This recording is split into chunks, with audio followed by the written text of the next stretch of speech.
नमस्कार दोस्तों, आज हम बात करेंगे अगर कोई मजिस्ट्रेट कोर्ट सीजेएम या जेएमएफसी आपकी शिकायत कंप्लेंट केस को दर्ज नहीं कर रहा है तो आप हाई कोर्ट में इस मामले को धारा 482 सीआरपीसी के तहत चुनौती दे सकते हैं।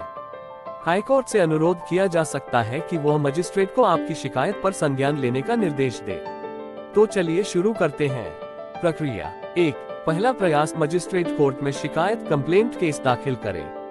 पहले आपको संबंधित मुख्य न्यायिक दंडाधिकारी सीजेएम या न्यायिक मजिस्ट्रेट प्रथम श्रेणी जेएमएफसी के समक्ष धारा 200 सीआरपीसी के तहत शिकायत दायर करनी होगी। अगर मजिस्ट्रेट उचित पाएगा तो धारा 202 सीआरपीसी के तहत जांच के लिए पुलिस को भेज सकता है।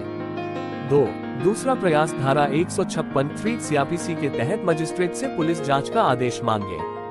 अगर पुलिस ने आपकी फर्ज दर्ज नहीं की या जांच नहीं की तो आप मजिस्ट्रेट से मांग कर सकते हैं कि वह धारा 156 सीआरपीसी के तहत पुलिस को जांच का आदेश दे। मजिस्ट्रेट चाहे तो जांच का आदेश दे सकता है या आपकी शिकायत को निजी शिकायत के रूप में दर्ज कर सकता है। 3। तीसरा प्रयास, रिवीजन याचिका रिविजन पिटीशन से जिला अदालत जाए।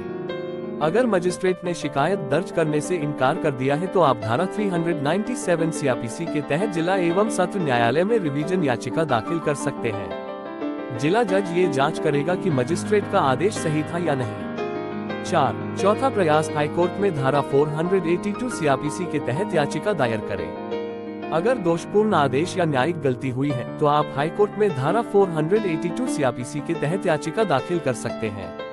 इसमें आप हाई कोर्ट से निवेदन करेंगे कि वह मजिस्ट्रेट को उचित आदेश देने का निर्देश दे। हाई कोर्ट जाने के लिए आवश्यक दस्तावेज: 1। मजिस्ट्रेट कोर्ट में दायर की गई शिकायत की प्रति। 2। मजिस्ट्रेट द्वारा पारित आदेश की प्रति यदि कोई आदेश दिया गया हो। 3। जिला अदालत में की गई रिवीजन याचिका की प्रति यदि दायर की हो। 4। फर्ज दर्ज करवाने के प्रयासों का रिकॉर्ड, पुलिस को दिया गया आवेदन और उसकी रिसीविंग। 5। हाई कोर्ट में दाखिल करने के लिए धारा 482 सीआरपीसी के तहत याचिका का प्रारूप पिटीशन ड्राफ्ट। अगर आपको किसी प्रकार की जटिलता महसूस हो रही हो तो किसी अच्छे आपराधिक अधिवक्ता क्रिमिनल लॉयर से सलाह लें जो आपके केस को सही तरीके से हाई कोर्ट में प्रस्तुत कर सके। आपने जो कानूनी प्रक्रिया दी है उसे मैं बीएनएस भारतीय न्याय संहिता के तहत संक्षेप में परिवर्तित कर रहा हूँ। यह इस प्रकार होगा। 1। पहला प्रयास, मजिस्ट्रेट अदालत में शिकायत दर्ज करें।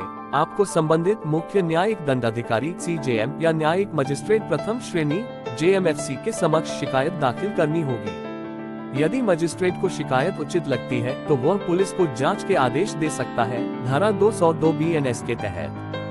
2। दूसरा प्रयास, पुलिस जांच का आदेश। यदि पुलिस ने फर्ज दर्ज नहीं की या जांच शुरू नहीं की तो आप मजिस्ट्रेट से बीएनएस की धारा 156(3) के तहत पुलिस को जांच करने का आदेश देने की मांग कर सकते हैं। 3। तीसरा प्रयास, रिवीजन याचिका जिला न्यायालय में। अगर मजिस्ट्रेट ने शिकायत दर्ज करने से इनकार किया है तो आप बीएनएस की धारा 397 के तहत जिला एवं सत्र न्यायालय में रिवीजन याचिका दायर कर सकते हैं। 4। चौथा प्रयास, हाई कोर्ट में धारा 482 के तहत याचिका। अगर जिला अदालत का आदेश या मजिस्ट्रेट का आदेश गलत है तो आप बीएनएस की धारा 482 के तहत हाई कोर्ट में याचिका दायर कर सकते हैं ताकि वह मजिस्ट्रेट को आदेश देने का निर्देश दे। आवश्यक दस्तावेज: मजिस्ट्रेट अदालत में दायर शिकायत की प्रति, मजिस्ट्रेट का आदेश अगर दिया गया हो, जिला अदालत में की गई रिवीजन याचिका की प्रति, फर्ज दर्ज करवाने के प्रयास का रिकॉर्ड, बीएनएस की धारा 482 के तहत याचिका का प्रारूप। यदि आप पुष्पिन नोट, ये वीडियो केवल जानकारी देने के उद्देश्य से है। किसी भी कानूनी सलाह के लिए योग्य वकील से संपर्क करें। आशा है कि आपको इस वीडियो से मदद मिली होगी। अगर आपको वीडियो पसंद आया हो तो कृपया लाइक और सब्सक्राइब जरूर